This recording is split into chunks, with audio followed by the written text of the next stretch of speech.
we get started, the session is 45 minutes long. We are recording and we'll upload slightly edited versions and they'll be available next week. So stay tuned for that. Feel free to take notes or screenshots. This is not necessarily that applicable today because you will be doing something interactive, but just in case. And then we do request that folks stay on mute while the presenters are speaking because we are recording this. So we just want to make sure it's a good quality of the recording as well. You can feel free to message me in the chat at any point if you need help.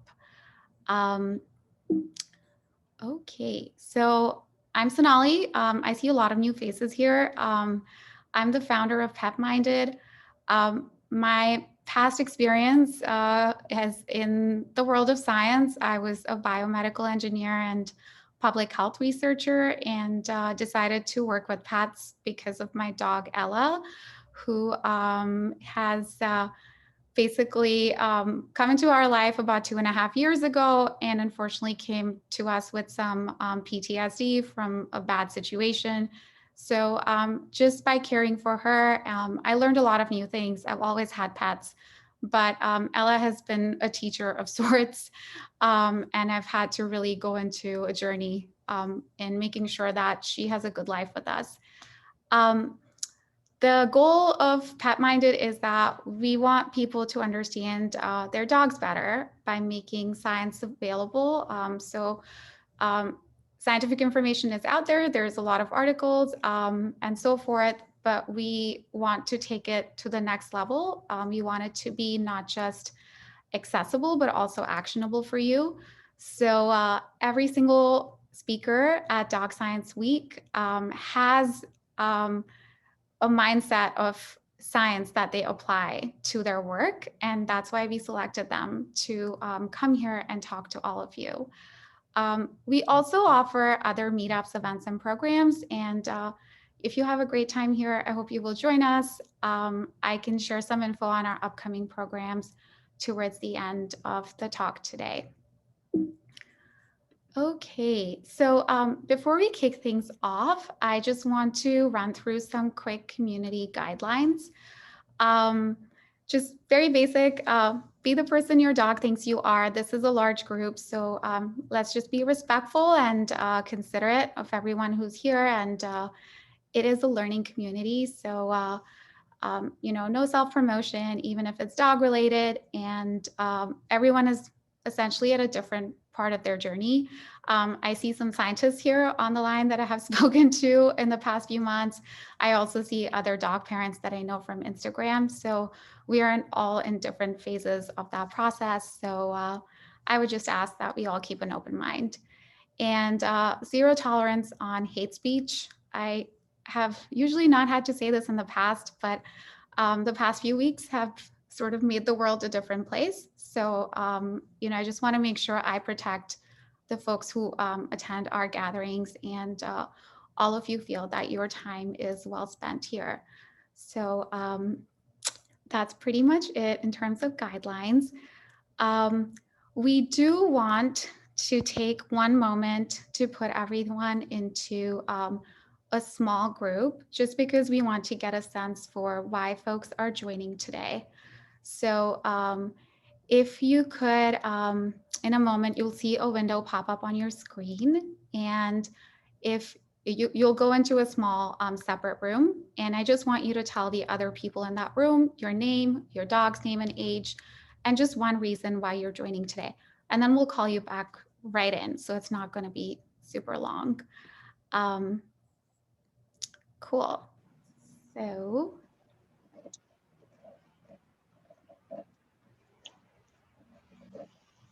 if you could join once the window opens up, that'd be great. And if you don't want to go into a breakout, that's fine. You can hang out with over here with us as well. No pressure at all.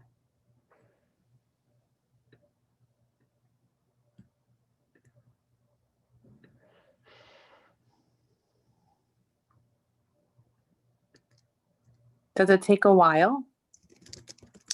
It should have popped up by now. Are people not seeing it yet? I don't see anything on my end. Me either.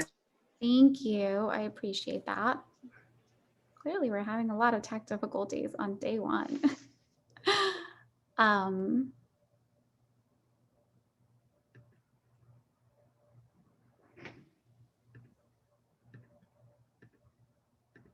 Tatiana, do you have any idea what's going on? I'm sorry to bug you, but you can try to redo it. Do you want me to do it on this end? Let me see if I can. thank you. Oh no. It's always on day one that we have to organize it all. You figure it all out now, and then you don't have to figure it out at any point for the rest of the week. So let's get it. It's gonna have us wait 45 seconds. Thank you. Because we had already opened it and a bunch of people weren't assigned. So maybe we can have the discussion here with everyone instead. Okay. Yeah. I see what you're talking about. There's like a delay here. Okay. We can definitely do that. Yeah. So if folks just want to drop into the chat and tell us who you are, a little bit about your dog and what you want to learn today. It's helpful both for us and also for your speaker to just get a sense for, what your goals are for being here. So just a few people, if you're interested in sharing, that'd be great.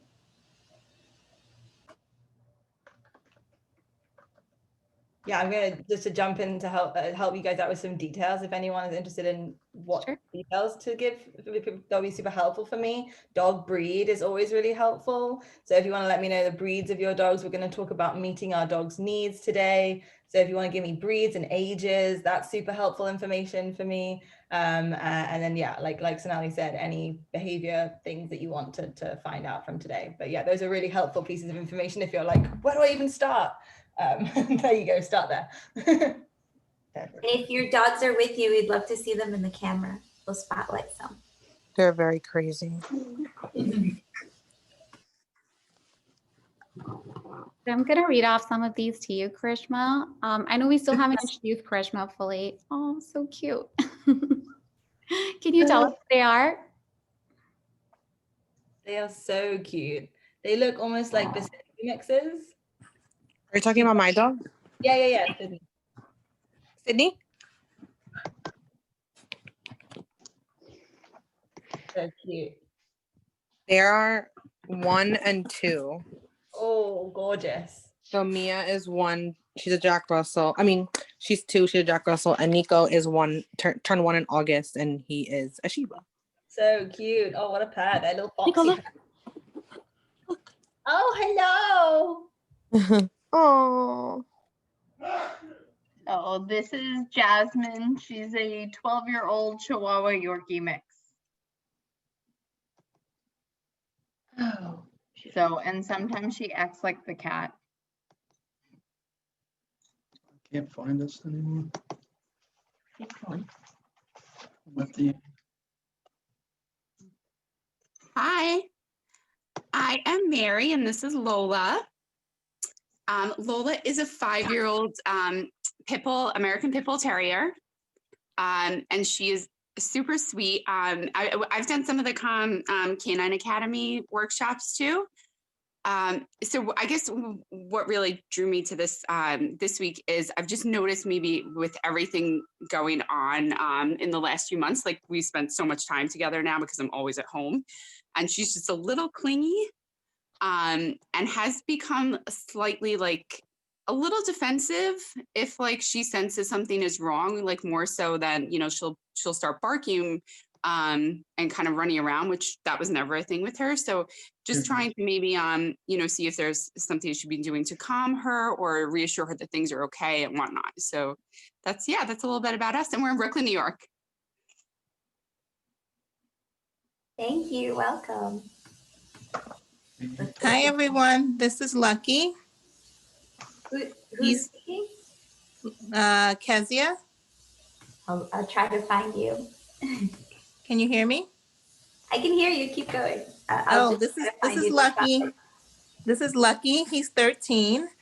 I rescued him 12 years ago, and he's 13. He's a cockapoo, and he's actually getting ready to rest because he loves to rest now. And I'm here to just learn whatever I can learn to improve my relationship with Lucky. Lucky. Lucky's tired. Hi, Lucky. Lucky, say hello. He's another one. Oh, Hi, Rachel. Hi. Frankie and I are here again. Oh. hi, Hi, Frankie. Rachel. Good to see you again. Yeah, so I think you saw in the chat that he barks and I yell at him. Hi, Michael. Hi, I'm Michael, and this is Tugboat.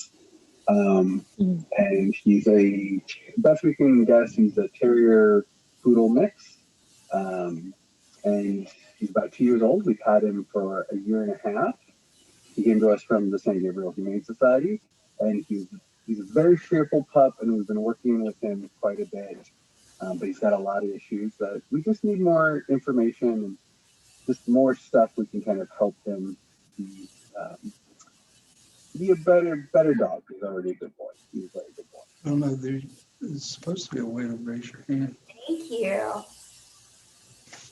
Let's see. Hi. Hi. Oh. That's Phoenix. Phoenix is not in the picture, and this is Sire. And so we have 2 Frenchies that live here full time, as well as 2 cats. So the behavioral issues can be hit and miss. So any kind of advice always helps. Thanks for coming. Yeah, thank you.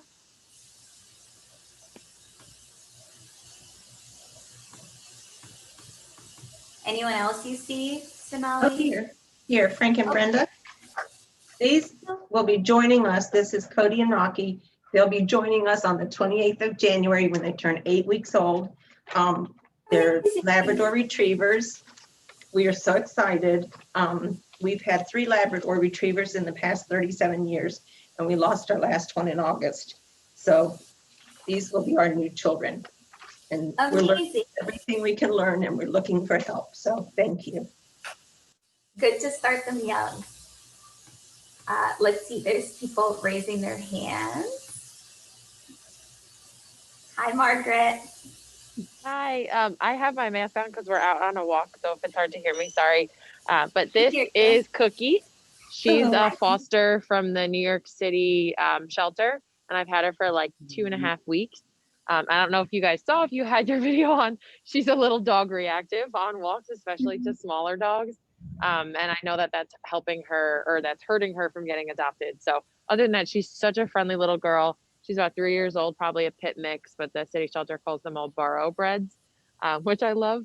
But yeah, other than the dog reactivity, she's such a good dog, and she's on Instagram. I have to do the shameless plug if you know anyone who's looking for a dog. And I was just hoping that this whole week I could learn some things about how to kind of calm her anxiety around other dogs a little bit, because she gets pretty excited. I love how she's a perfect model there.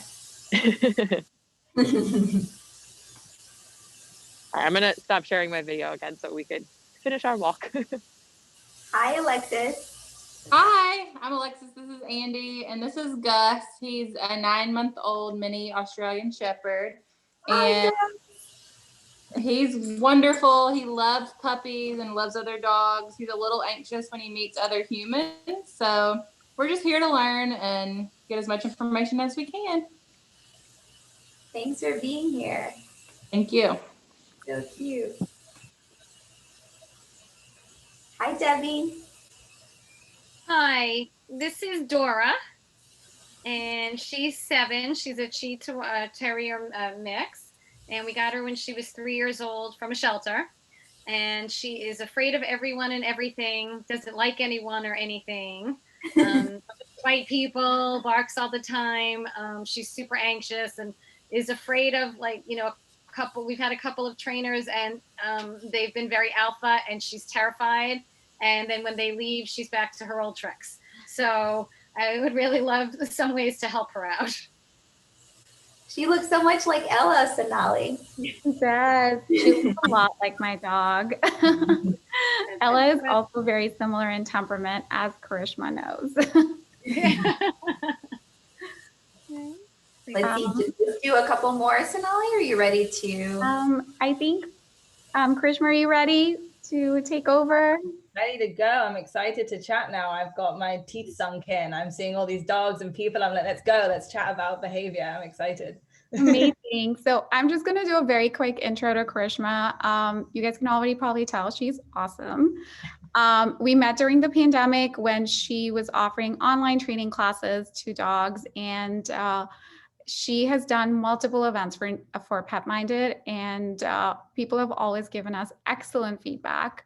So I will share information about her after in a recap email, but very quickly, she has a master's in philosophy with a focus in animal ethics and multiple training certifications, and also a few years of experience as a behavior therapy trainer at some very prestigious dog training institutions in New York. And then she went on to found her own company called Calm Canine Academy. And she's worked with hundreds of dogs, but personally, the reason I wanted to invite her today is that the first time I met Karishma, she said that she believes in coaching the human, and that dog training is more about, humans figuring out how to work with their dog, which I think really resonates with my personal values, with Petminded's values. And I think, most dog parents want that too, with the right guidance. So I do want to mention one other thing, because I think this is a cute little fact. Karishma, I think today on the Zoom, I hope they were able to join in spite of the technical difficulties. There is a little dog who is your namesake. Her name is also Karishma, and she was rescued by Delhi the Street Dog Foundation, who are the beneficiaries of today's event. So we are donating for every live attendee to Delhi the Street Dog. And the reason we partnered with them, oh my gosh, Katie's here. Can we just quickly highlight Katie Crane? That's so exciting. I just wanted to have the two Karishmas meet, because I just discovered that today and I thought that was so cute. So Karishma the dog has, I think she's grown up with some challenges, and her mom has been amazing in adopting her and giving her a really great life. So Katie, if you just want to quickly say hello, and then I promise we'll move on to the workshop. Well, she just finally calmed out for the day. She's been in quite a mood, but she is got cerebral hypoplasia, so she is wobbly, and she's also mostly deaf. So we adopted her about 2 weeks ago officially, and I've just been figuring out how to deal with teaching her signs and things like that with having a deaf dog, and never really had a young dog before either. So she's almost 1. So we're excited to learn some new tricks.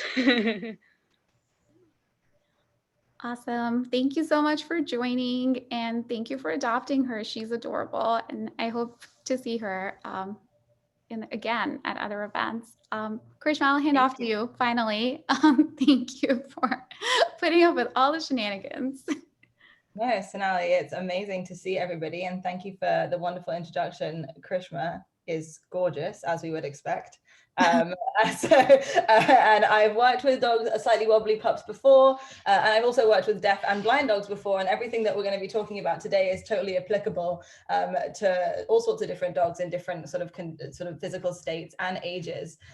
So I'm excited to get chatting today. I'm going to share my screen for you guys real quick, because I have some fun pictures and videos that we're going to look at quickly, just everyone can see and hear me. We're all good. Yeah, I see some faces that I already recognize knocking about, so lovely to see you guys again if you're joining me for a second time or third time maybe.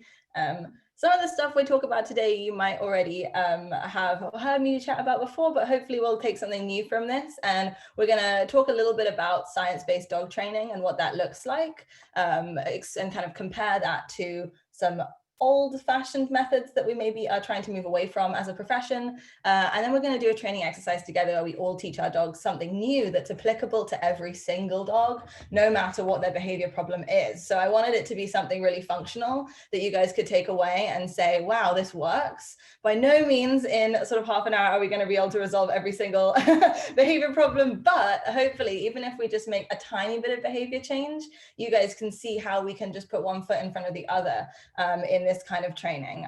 So I'm really excited to chat about you guys today about this. So I have this slide up here just because it makes me feel like I get less imposter syndrome if I have the slide this is me. Like Sonali said, I have a few different certifications and my company, Calm Canine Academy, is not just me, it is me and a small team of fantastic women who are all amazing and a few different trainers work under me as well as some business partners who really help us keep this business running. And our goal and our ethos is modern training for every dog, which is why I love turning up for events like this and meeting amazing guardians like you who are actively seeking out this knowledge, because I know it's not always easy to find. So that's why I'm so grateful for people like Sonali who are putting this together for us in ways that are digestible, so we don't have to trawl through thousands of websites online to try and get information about our dogs that makes sense. So I'm finding more and more people who are like Sonali and like you guys here who are trying to find this community. So I'm just so happy to be here. So I want to just talk today to start off with about modern dog training, what it is and how it works, because honestly, there's so many conflicting pieces of information out there that sometimes we just need to lay all the facts out on the table so that everyone can see exactly where I'm coming from. So when I say modern dog training, I basically just mean training that is underpinned by the most up-to-date science. And luckily the crew that we have here do not need much explaining or arguing about, listening to that up-to-date science. I have lots and files full of links to studies for countless different things. So if anyone is interested in learning more, please do reach out to me privately. This is going to be quite general, but it's still, I have so many more detailed sort of resources if anyone's interested in anything specifically. So up-to-date science basically to me just means sort of fueled by the most modern and the most high quality studies. And usually I find that the American Society of Animal, sorry, it's a mouthful, the American Veterinary Society of Animal Behaviorists. These are people who have both degrees in animal medicine and animal behavior. So they really are the experts. I usually go to them, and you can just Google AVSAB if you guys want to check out their website with their very long name, but they have really great PDFs and stuff like that that really sort of can pare down a complex issue and make it really simple. So the AVSAB is really a great place to look.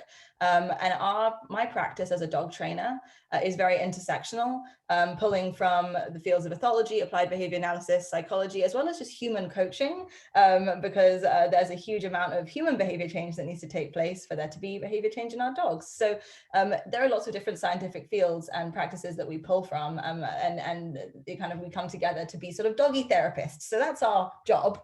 We're the doggy therapists. But what I want to talk to you guys about today to start off with is how unregulated our industry is. And I think this is a great place to arm you guys with the understanding of the landscape of dog training so that you can make good decisions about who you're listening to in regards to dog training information. So there are some great certifying bodies. So the International Association of Animal Behavior Consultants, Karen Pryor Academy, the Certification Council for Professional Dog Trainers, the CCPDT is where I got certified, one of the places I got certified. Although there are great gradations that you can get, there are zero laws in place in America or the UK regulating who can or cannot call themselves a dog trainer, a behaviorist, or a behavior consultant. And so what that usually means is there are thousands of dog guardians out there who have spent lots of money and time hiring people to help them with their dogs and maybe not getting the results that they really wanted to, perhaps even damaging the relationship with their dogs and potentially degrading trust between the species and sort of suspicion for the training process in general. And you usually find a great deal of false information in circulation about dog training based on a lot of outdated science. And Sally, Petminded actually did a great post about this that we're going to talk a little bit more about in a second, about dominance theory and stuff like that, and debunking myths in dog training. So I think that's the first thing to think about, is lots of people come to me very confused already about dog training and how it works and what you should do, what you shouldn't do. And if you look something up online, you tend to find a million pieces of conflicting information with very little understanding of how to actually sift fact from fiction. So this is what we're looking at in terms of the information age and dog training. It's very challenging to filter that information, and it's very challenging to get reputable practitioners who really know what they're doing. And it can be very, very difficult for lots of guardians. I've seen people come to me after 4 or 5 failed attempts and a lot of tears and frustration. So it's really important that people understand this and go in to finding a dog professional armed with this knowledge. And I think that's very, very important for people. You would never go to a doctor or a therapist that had no qualifications. That would be insane. So we definitely don't want to be doing the same thing for our precious and beloved dogs. So what I wanted to talk about first of all, before going into our exercise and doing some fun training today, is just some of those big myths, and I'm busting some of those big myths. And then I want to just like sweep away the myths and then fill in the gaps. And then we're going to do some training. So really quickly, some myths that we see knocking about so commonly that really cause a lot of problems between our species with communication. These are the 3 big ones that I've identified. Now, number 1, we tend to identify. So number 1, dogs are pack animals with rigid social structures. There is a leader of the pack or an alpha dog, and that dogs' unwanted behaviors are often an effort to dominate or show dominance in a situation and gain a sort of higher ground or a hierarchy. And these are rules that have dictated humans' interactions with dogs for hundreds of years in some cases, maybe not hundreds of years, but a really long time. And it can be very problematic when when actually applied in practice. So some of the things, some sort of training methods that are often recommended by people who listen to dominance theory or espouse dominance theory are, alpha rolling the dog. So rolling the dog onto their back and holding them down to submit them and show them that you're in charge, to use loud aversive noises, or shaking pennies or something like that to scare the dog basically into stopping a behavior, or just otherwise using intimidation or fear to control behavior. And these are things that have been they've seeped into the way we interact with animals through television and books and media, and we are starting to move away from that, which is great because it feels much better to not do those things. I have lots of people who come to me saying, I was told to do this and I really didn't feel good, so I didn't really do it all the time. Is it my fault? No, it's not your fault. If the training doesn't feel good, if it doesn't feel kind and full of love, then it probably isn't going to be effective, just like with you and with kids.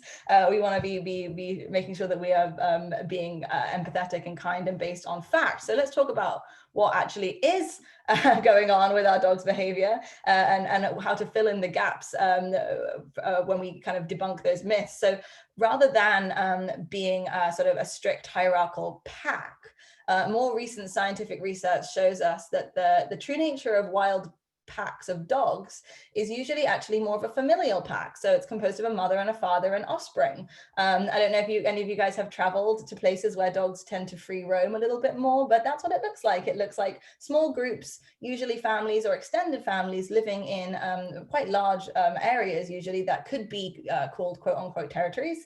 And the pack, rather than having a strict hierarchical structure with an alpha dog on top that will submit all the other dogs to their power, we actually have a group much like a human family. And I guess you could say that the parents submit the children to their will, but in generally I find that it's easier to just say that the parents take leadership roles. The young usually follow their behaviors, mimic them, and peace is maintained not through fighting or through aggressive or agonistic displays, but through offered deferential behaviors. And deferential behaviors can look like lip licking and looking away, rolling on their bellies, licking the muzzle of the dog. There are lots of different ways that dogs can show deferential behaviors. I don't know if you guys have ever gotten upset at your dog and your dog has looked away and licked their lips or done a big yawn. If you've ever gone, hey, Fido, why did you do that? And Fido goes, oh, and does a big yawn. Those are deferential behaviors of dogs offering you to say, I'm a nice dog, don't be mad at me. And that's what younger dogs will do to older dogs. Very, very rarely, and only in very dysfunctional situations, will an adult parent be forcing physically themselves on a younger animal. So really we have been looking at this through a very warped lens for a while now. And I think if you guys haven't checked out Petminded's post on this, I think a few weeks ago, it really nicely sums up the fallacies and the false science behind this this kind of false information. So do check that out if you haven't already. And the American Veterinary Society of Animal Behavior have a fantastic PDF. It's called the Dominance Position Statement, if you guys want to look it up and learn a little bit more about this, because lots of people are like, huh? What? Wait a second. When did you didn't get this memo? When did all this stuff happen? So do check it out more if you want more information on it, because it's fascinating. It really is. And then the sort of last sort of myth here that I wanted to talk about is this idea that dogs want to get back at us or be dominant or kind of control us or the resources in the environment. In general, modern science is showing us that dogs' behaviors, all behaviors, are an effort to meet a basic need. And we often use this hierarchy of needs by Dr. Oh, I don't know, actually, it's not Dr. Susan Friedman. I have to Mark Bekoff, yeah, by Mark Bekoff here. And if anyone is interested, I can send out the PDF to these slides, and I'm sure if Sonali wants to include them in the follow-up email so you can see these. But our dog's needs include biological needs, so food, air, water, shelter, emotional needs, so security, consistency, trust, bonding and play, and then they need learning and new things and novelty. So you can see this kind of hierarchy of needs here, and we usually say that most dogs' behaviors are a need to meet those basic needs. So let's talk about some of the behaviors that we've even talked about today already. So sometimes we see barking as a way to meet a need, and what needs could barking meet? Maybe it meets their social needs. Maybe they're barking at you, saying, play with me now. And they're saying, I need my social needs met and I need them now. So that's how they're trying to get that need met there. And maybe they're barking at sounds in the hallway or noises that are around the house. And they're saying, boof, boof, boof, boof, I'm a big dog, stay away. And then the person goes away and doesn't come and eat them. They're meeting their biological need for safety. They're saying, do not come close to me right now. And the person is going away and they're saying, nailed it. Crushed it. No, don't worry, guys. I got this. Protected the house. You can all thank me later. I'll take my paycheck in kibbles in the evening. Thank you. So we can really see when we break it up that so often our dogs' unwanted behaviors are a way to meet their needs. And if anyone is interested right now, if you can think about some of the unwanted behaviors your dog's performs, what needs can they be trying to meet through those behaviors, and how can we meet those needs in some other way? So you could even, if you wanted to pop in the chat right now, oh, my dog pulls on leash. What need does that meet? Are they nervous in the environment? So is that pulling a way of them moving? Oh, actually, maybe the chat's not a great place to do that. Sonali, is that a better, do you have something to add? I can read it out for you. I was just going to say, I heard from Mary and Lola. They said that the barking at someone at the door just happened. So. Oh my goodness. Yeah. So this is so fascinating, I think, because these things really affect our qualities of lives if we live in small apartments with our dogs. And I think it can be really challenging for the welfare of all the animals. When we have a sort of a blame-based approach that's not based on the right science, we get stuck in a rut trying to resolve the issue, but it actually doesn't ever get better. And that's really not good for any of us. So I will talk a little bit more about a needs-based approach later. And I want to just check in the chat now and see if anyone has put anything here that I can talk about. What about eating other dogs' poop? So that is probably just a need for food that's gone a little bit out of control there. But we can talk a little bit more at that in a second. But eating other dogs' poop is probably just hungry. They sound like your dog really likes snacks. the dog barks at things it doesn't like, people with hoods. So that would definitely be a need for safety. And the dog is saying, please move away from me. Yeah, and Michael's saying that Tugboat is very barky at anything and anyone he sees it as a threat, and he sees lots of things as a threat. We've got a dog that nips pretty hard unprovoked, and it sounds to me, I think I know Juno, it sounds to me like that's probably a social need in some way, looking for attention slash frustration release. And that is also a need, sort of a need to feel safe and comfortable in their body. That often sometimes comes out as jumping and mouthing. I see that particularly with adolescent dogs, dogs between the age of sort of 5, 6 months and 3 years old, just like human teenagers might storm into their mum's room and throw something on the floor and then storm out again. That was some unpleasant attention directed at the mother, usually because the kid feels a bit weird and just wants to feel a little bit better. And so sometimes we see the same things with our dogs grabbing couch cushions and shaking them at us. Look what I have, I'm so annoyed, or jumping and mouthing at us. Are common behaviors that we see dogs meeting their need for safety as well as their need for social interaction. So scavenging, peeing on the bed is an interesting one. Peeing on the bed is usually a result of a significant emotional issue. So the dog is very scared or very frustrated. In that moment is usually when we see that. And so that's another need for safety. I'm not going to go through every single one because there are lots and lots and we could be here all day, but you guys are getting the idea that more often than not, I find the needs that are trying to be met are the need for safety. Particularly with most of our behavior problems that are rooted in fear. So I do think thinking about that is really helpful, and thinking about how can we meet their need for safety without them having to bark and lunge and stuff like that. And we're going to talk a little bit about what that might look like. So we just chatted about sort of science that we maybe are not going to be listening to, all outdated research that maybe was built on flawed academic principles.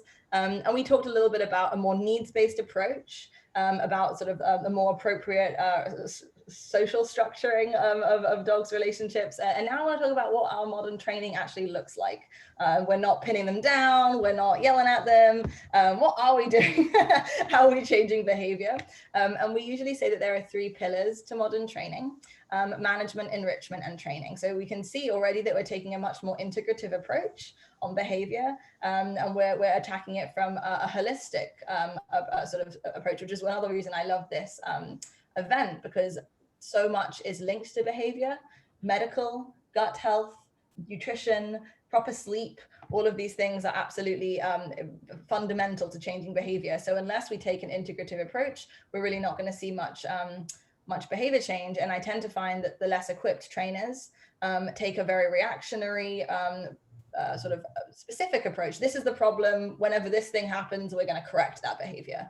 Whereas really what we want to be doing is taking a step back and looking at the whole picture of the animal and saying, okay, what's going wrong here? Where are we not meeting these needs? So let's talk about a little bit about, I'm going to go into very briefly each of these, and we're going to focus in on training, and we're going to train a new behavior today with all of your pups. So I'm going to show you a little video of me working with my dog, and then we're going to get you guys up and moving and working with your pups. So very quickly, let's talk through these pillars so that you guys get a nice, I want you guys leaving being modern training advocates and going off and saying, have you been doing your management, enrichment, and training to all of your friends and family members? So management refers to interventions that minimize an animal's ability to rehearse the behaviors. This is so important in setting our learners up for success.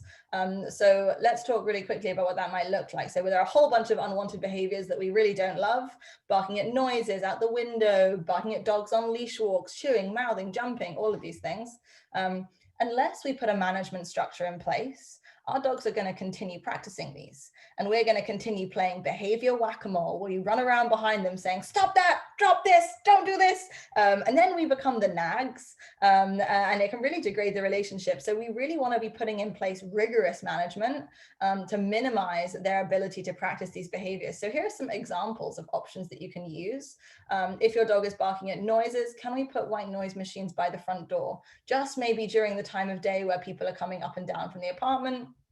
Can we use window film? You can buy sort of very cheap, you can just literally go onto Amazon, Google window film, and you can find film that you can stick on your windows, which is not transparent, it's a little bit clouded so that the dog can't see through. but it still lets light through. So these sorts of things can be fantastic for dogs that are barking out of windows when you still want to have light during lockdown and not be stuck in a room with your curtains drawn. But additionally, things like crates, puppy pens, baby gates, and then in cases where dogs are very, very reactive and we really need to be managing them minute by minute, we keep leashes on our dogs in the house, and it's not fun, but it's the best, it's what's necessary in many cases. So management basically, it looks like, say I was trying to quit smoking. I have a bad habit that I want to quit, and this smoking has met my need to feel calm and safe because it releases happy chemicals in my brain and it helps me breathe. So this is a coping mechanism I have developed, and I smoked for 10 years, from the age of 14 to 24, a heavy 20 a day minimum smoking habit to see me into my adulthood. And when I decided to quit, I had to set myself up for success by removing all of the smoking paraphernalia from my bags. I removed it from the house. I got rid of lighters. I actually stopped hanging out with some of those people who smoked so much because being in that environment was really challenging for me. And if I hadn't set up those management interventions, I would never have been successful in changing my behavior.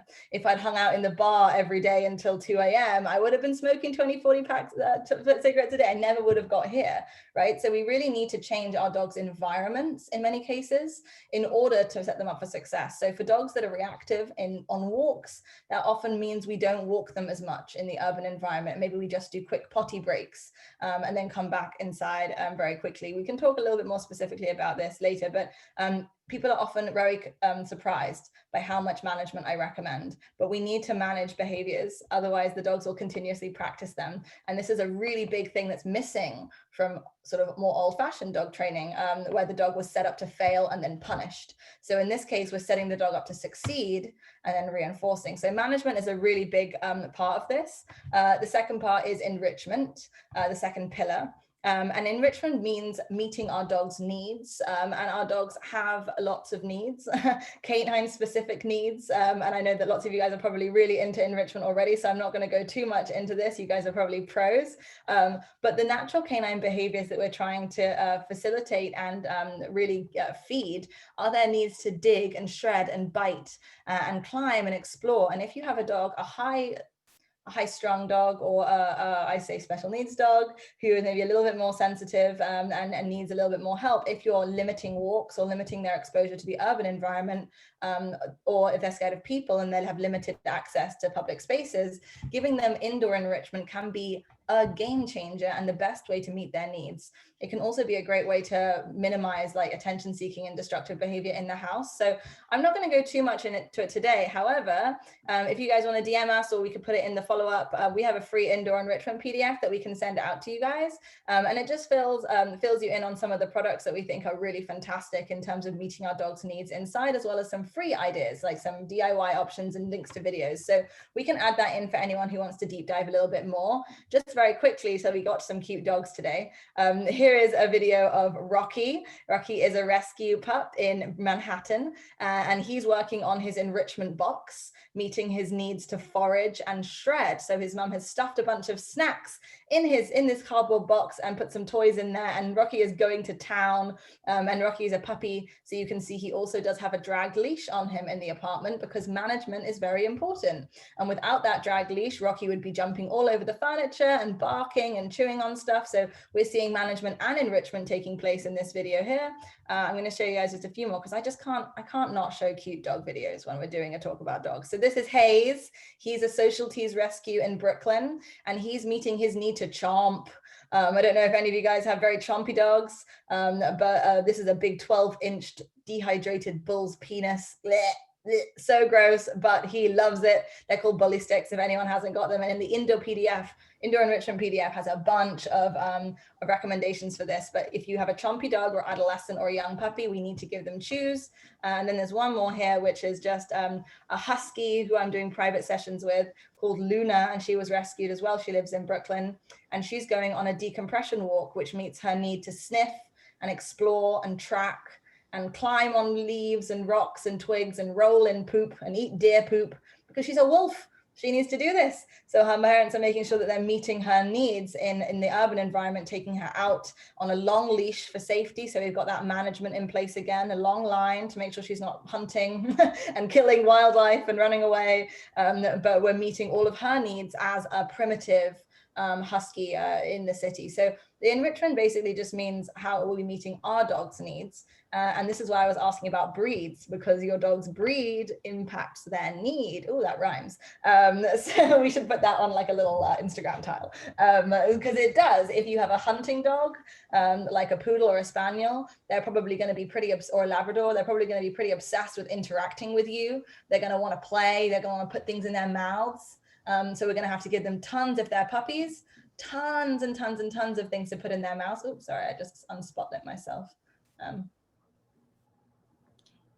Krishma, I'm just going to interrupt just for one really quick second. So I know we did go over our time today, and I'm curious if people are okay to stick around for another 10 or so minutes, so that Krishma can get through her talk, and then you'd be able to ask your questions.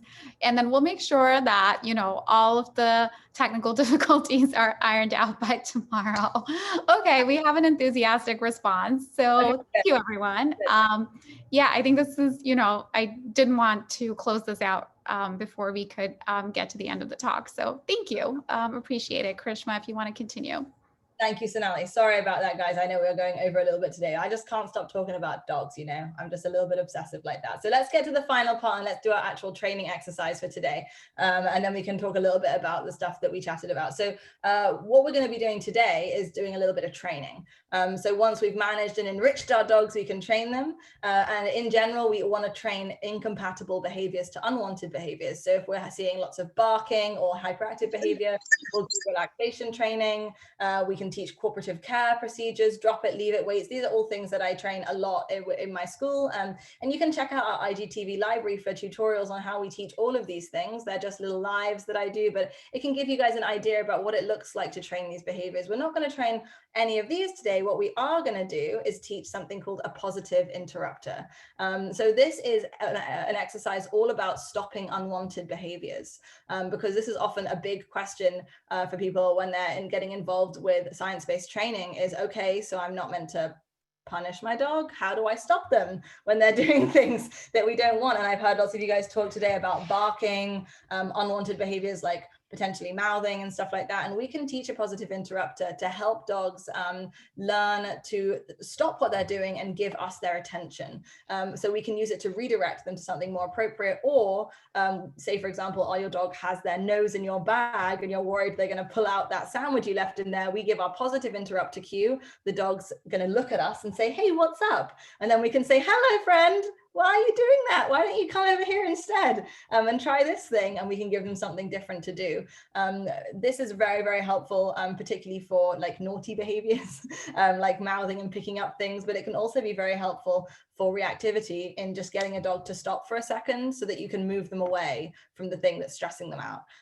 So in general, we're just going to replace shouting, jerking, physical intimidation or punishment with positively interrupt the behavior with a trained cue, and then let's see if we can redirect them to something more appropriate or give them distance from the thing that's really upsetting them and sort of taking away their need for safety. So we're going to watch a quick video of me doing this with my dog. The positive interrupter is basically a kissy noise. So like that. If anyone's dog's just looked up, that's great, because lots of dogs do tend to pay attention to the kissy noise. It's high pitched, it's interesting. So we can condition this sound. If you guys have puppies, I know that we have someone here is getting 2 Labrador puppies. You're definitely going to need this for them when they're putting their little gun dog mouths all over everything in your house. You're going to want to be able to go, oh, puppies, stop that, come here, good job, well done. And when they come to you, you can then reinforce them. So we're not going around saying, no, stop that, bad dog, oi. We've got our management in place, so we maybe have them in a pen, and if we fail, if we leave a shoe out and the puppy goes to chew on it, instead of yelling and running towards them, we can go, and they're going to go, oh, what's up? And we're going to say, yeah, how good are you? woo, and then we can just redirect them to something more appropriate. So if you have significant emotional sort of things underpinning this, it can be a little bit less effective, but still very, very helpful. So let's watch this little video. And in the video, I'm going to be conditioning with my dog in my little study, a positive interrupter, the kissy noise. So very quickly before I play the video, I'm going to start saying the kiss, making the noise. He's going to look at me, and then I'm going to mark yes when he looks at me and give him a reinforcer. So let me explain that very quickly. When I say yes in this video, that's called a marker. It marks the exact moment the dog does the right thing. So I go, he's going to look at me, and I'm going to say yes, and then give him a treat. When I say yes, my dog's just come out of his crate going, what's going on? Why are you kissing so much? What's happening? You're going to make the kissy noise, then the yes, and then the treat. So when we say yes, we are marking the moment the dog did the right thing. So it's kind of like a paycheck. You get a paycheck and it's like, you did so great for these few weeks. The money is on its way. And then the money comes a few minutes, a few days or weeks later. So we're going to do the same thing. We're going to say, yes, that was fantastic. The money is coming. And then we can get the treat and give it to them afterwards. So we can mark the moment and then reinforce, just like a paycheck. So let me show you this real quick. And you can check out me doing it with my pup in my kind of messy study. None of my demo videos are ever very well shot, apologies, but the training is good.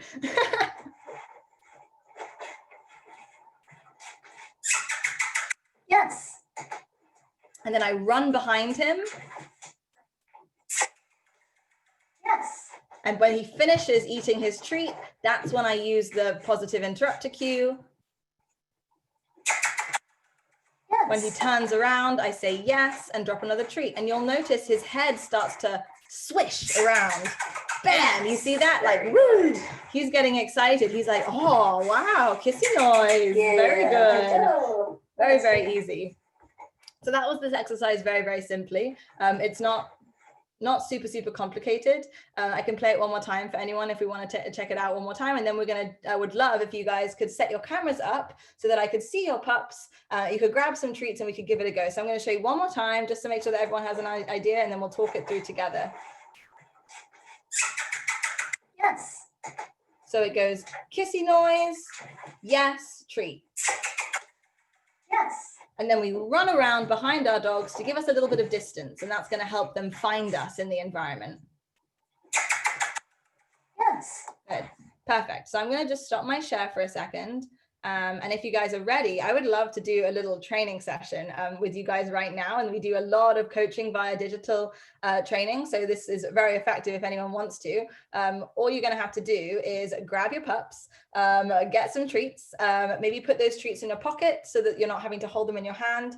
And then let's see if we can do some kissy noises. It's going to look very simply like we make a kissy noise to start. Your dog's going to be like, oh, you have treats. And then you're going to say yes and pop a treat on the floor. While they're eating that treat, your job is to run away from your dog and give them a second kissy noise so that they have to find you. And you're marking yes the second they turn around to find you after hearing that kissy noise. So I'm going to jump in on some people and have a look and see what's going on. And if anyone wants to unmute themselves when I spotlight them, they can, but I usually can tell what's going on quite nicely. From just watching, we have some beautiful dogs here today. Wowza. Look at this, very nice down. She's very good. Perfect. So you put that treat on the floor and you're, yeah, lovely. The only adjustment I'll make there is let's pop that treat on the floor when you deliver it. So if you put it on the floor, the dog has a bit of time to scavenge, and that gives you more time to run away from them. If your dog is very fast and picking up the treat super quickly, you can throw the treat a little bit to give them some space. Yeah, good. And then kissy noise. Yeah, I saw that tail turn around just in the nick of time. That's great. I've become very good at like, I'm like a Zoom detective. I can see all the corners of the screen. This is great. This looks fantastic. Nice setup here. Good. And then we're going to run around behind, kissy noise. Yeah, good. Fantastic. So these dogs, yeah, good. It's a little bit of a workout for the people as well, because you got to run around. Fantastic. Yeah, this is exactly what it should look like. I love that. Michael says Tugboat was having none of this. If your pups are not into it right now, that's totally fine. We can pick a day when they're a little bit more excited or feeling a little bit more psyched about it. Let me jump in with Pam real quick and see. I think I have that rug, Pam. Good. And maybe that kissy noise. When they look up, we're going to go, yes. Good. Fantastic. Awesome. That's really great. Really nice. Easy peasy. Let me jump in and see if anyone else is looking. Oh, look at this. Beautiful. These dogs, man, they're gorgeous.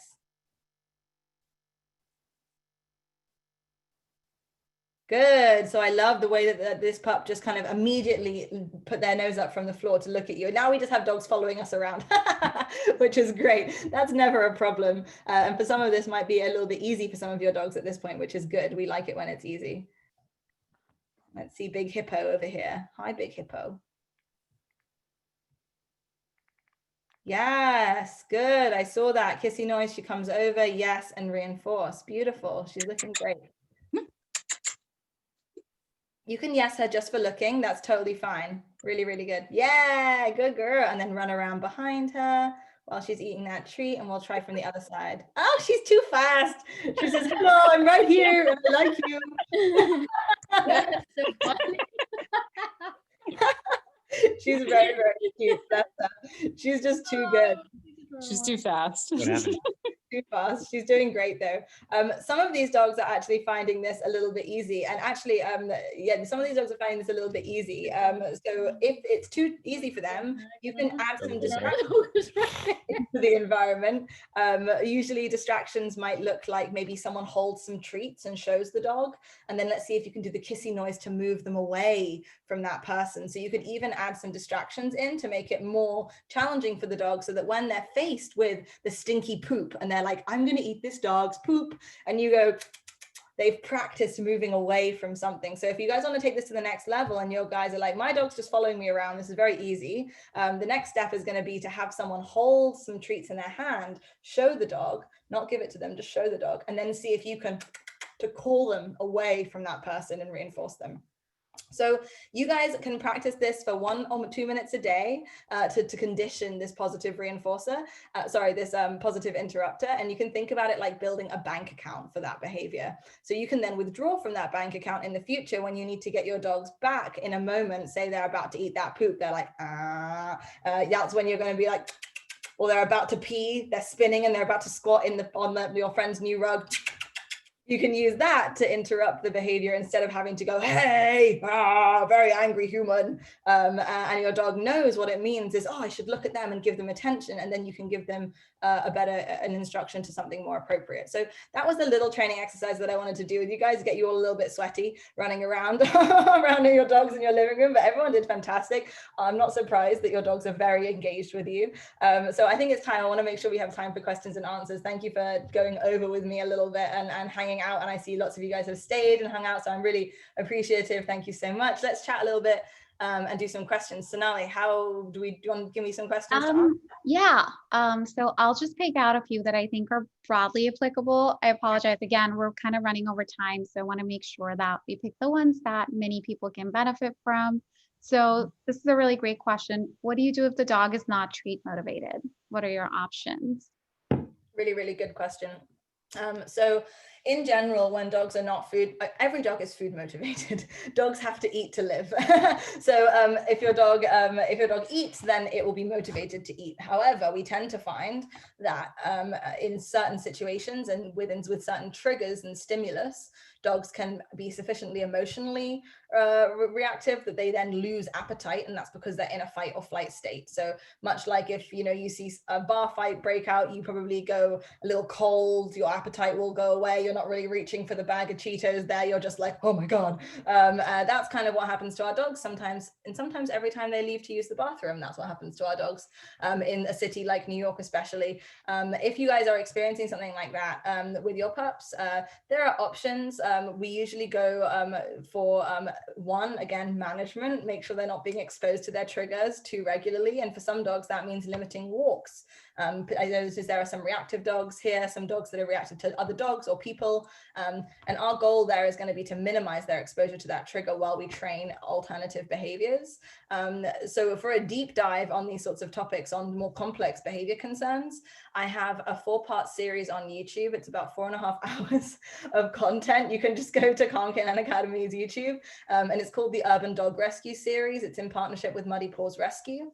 And it's a 4-part series that goes into in-depth in-depth, complex, and common behavior concerns with rescues. So we go into urban reactivity on leash walks, aggression in the home, talking about the sort of the management, enrichment, and training applications to the different behavior concerns. And as you can tell, I'm obsessed with free stuff. So if you guys are interested, please check out our Instagram and our YouTube for free stuff there. But for a more in-depth response to kind of more complex behavior concerns like that, the actual training plans involved, it's a little bit out of the scope of a class like this. However, those resources are free for you guys. So if you're saying my dog doesn't eat on leash walks at all, maybe you could check out part 4, which is fear and reactivity on walks. Or if your dog is experiencing anxiety in the home, we have lots of different separation, the one on separation as well. So you can check those out for more information. But in general, if our dogs are not food motivated, we can use other reinforcers. My dog doesn't love food that much. The only treats he'll work for are freshly cooked lamb hearts, which is really hard to find, not gonna lie, not easy to find. He's like, it must be bloody, it must be freshly ripped from a lamb's chest and cooked 20 minutes before the training session. So I mostly train him with balls. He's a poodle. And I know we have some gun dogs in the room, some spaniels, some labs are on their way. So you can use play to reinforce your dogs. You can use attention to reinforce your dogs. I have reinforced my dog and let him sniff a dirty piece of, or like a dirty t-shirt. I have reinforced a recall by going, hey, look, I went to the gym in this, do you want to sniff it? And he goes, gross. You can reinforce your dog with anything they want. You can ask your dog to sit and then give them, you know, I don't know, a tissue to rip up. It doesn't have to be food. You can use anything the dog wants. So in a pinch, I often use access to sniffs as a reinforcer. I ask the dog to sit and then I go, okay, go sniff that poop, woo, or something like that. So that we can give them access to the environments as a reinforcer. So those are some ideas. Sherlock just wants humans, Andrea says. Yes, I know Sherlock definitely just wants humans. He's a very like intense dog with people. What's our next question, Sonali? I'm excited. More. We're actually out of time. Let me just check in. Maybe like we take one more. I know there was someone was using sign language because her dog is deaf. If you could take that and then we could close it out. Thank you. Fantastic. Yeah. So for some dogs that have different physical abilities, we can make adjustments. And I should have made that adjustment in our training session. Apologies, I was multitasking too much. But if you have a deaf dog and you can't use the positive interrupter, you could do this with a tap on the butt. Just 2 taps on the butt and they turn around, yes, reinforce. 2 taps on the butt, yes, reinforce, instead of the kissy noise. So you can use tactile cues with your dogs. I've taught dogs sign language. If you guys check out our Instagram, one of our posts from this week is a blind and deaf dog learning to file her own nails. Oh, so cute. So you really can teach them anything. Instead of using a yes for a deaf dog, you can use a thumbs up, or sometimes I'll flash a flashlight once. I train my fish to touch my finger, and I'd use a flashlight tick, tick, once to tell him that he did the right thing, and then he'd get a little piece of dried bloodworm. So any way that you can mark the behavior and then give them a reinforcer, you can still train your dogs. We work with whales and dolphins using this training method. These training methods, you don't need to even breathe oxygen to do it, and to do it through lungs. It's really fantastic and very malleable. So yeah, thank you guys so much for staying so far over. It's been such a pleasure to chat to you guys. I think we're probably going to finish up. I'm going to hand back over to Sonali. But if you guys want to learn more, please check out our YouTube and Instagram. And I hope to see you guys in the future knocking about the internet. Okay, I'm going to pass back to Sonali now because I know you guys are probably like, we need to go, we need to pee. I never mentioned at the beginning of this that for Karishma, it's probably about 1:30 a.m. because she's currently in the UK. So she is a night owl. It has been established. But thank you so much, Karishma, for doing this. This was so much fun. Everyone has such great things to say in the comments. I will be sending out resources that Karishma mentioned in a follow-up email in the morning. So you guys will get all of that. And we will be putting up a recording of this as well. So everyone who has signed up for Dog Science Week, whether they signed up today or tomorrow, as long as you sign up within the week, you are going to get a copy of these recordings and then all of that great information that she just shared. So I'll drop links to her website and her Instagram, YouTube, all of that good stuff. So thank you so much for coming today. our original plan was to donate $1 for every attendee, but I do realize that because of the technical difficulties, some people may not have been able to come in, and I don't want to ding the rescue. So we are just going to, I think at one point we had 120 people, which is incredible. I think we're just gonna double that amount and donate that 240 to Delhi, the street dog rescue today. If you continue to come every day this week for Dog Science Week, we are continuing to make donations for every live attendee. So if you think there are friends and family who might benefit from this content, please feel free to pass on the invitation. And we'd love to see them, and they would also get recordings regardless. And then one last thing I did want to mention, we did get a lot of questions about Dog Science Week and what's happening next. So I just wanted to give you guys a quick preview. Tomorrow we have a dog geneticist who has studied over 2 million dog DNA kits, and he has published research. And he is going to be talking about his findings, and not only as they relate to, finding out what percentages of breeds is my dog, or, what is the ancestry of my dog. He's actually doing a lot of great work in understanding how does a dog's health relate to human health, because we do share a lot of genetic material, and his studies actually have been beneficial for human babies. So I would encourage you guys to come to that. And then on Wednesday, we are talking about nutrition and the brain. So we have the Chief Medical Officer of Just Food for Dogs, which is a very interesting company that creates special diets for dogs. And he's talking about the connection between your dog's food and diet with their brain. How does that impact their brain? How can it protect your dog from suffering from cognitive decline? And even if your dog is in cognitive decline, what can you do to help them? And then the last two speakers, really quickly, we have the founder of Animal Biome. She's a fantastic scientist. She's a PhD microbiologist who is going to come and talk about our dog's gut health. So probiotics are very common now, but applying those same principles to our dogs and helping them, it can be a really great way to not just keep their digestive health enhanced, but also for their brain again. So you guys are probably seeing a common pattern.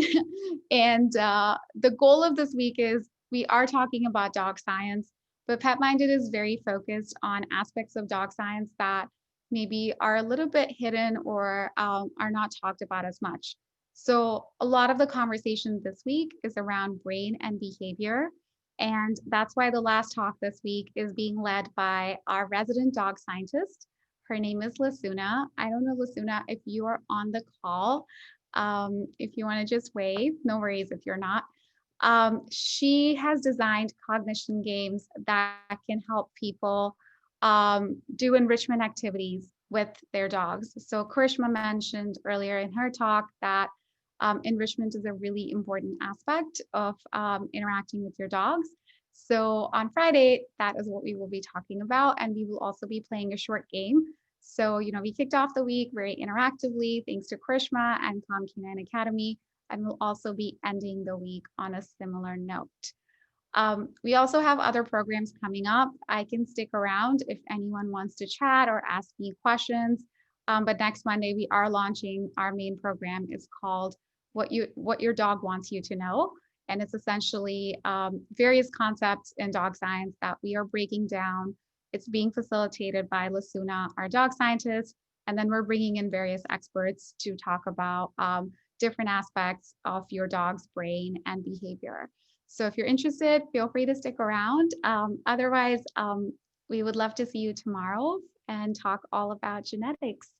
And thank you again, Karishma, so much for joining us. This was really great, and I hope you get a great night's rest after this.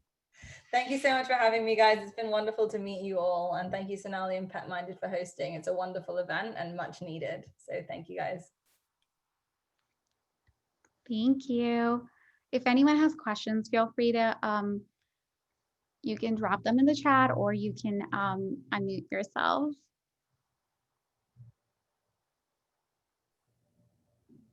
And thank you again for coming. I know that we definitely went over time and we'll make sure. You're unmuted. Sonali, when is the next series starting on what your dog wants you to know? So that series starts on, we released the first lesson on Monday, and then the first live session is happening Wednesday. So how that program is structured is that Mondays we release a very short video lesson, which explains one concept. And then on Wednesday, we play a live game during which you actually learn how that concept applies to your dog. And we, you know, will basically make sure that you get to see how your dog's behavior is impacting how they think and view the world.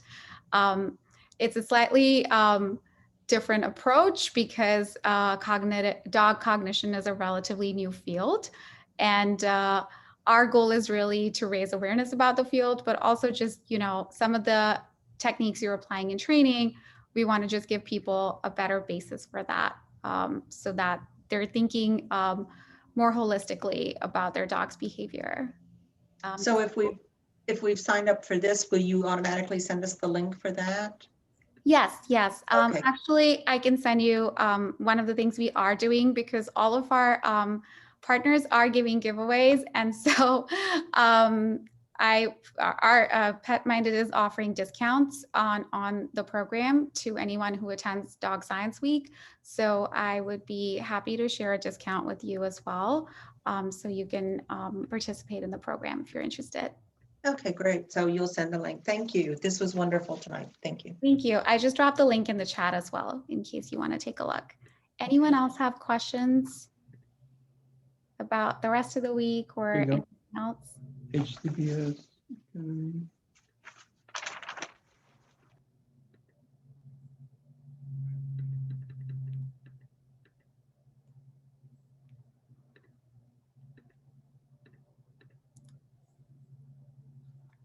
Kimberly says that she's also in the UK and she's tuning in from her bed to support, and great job.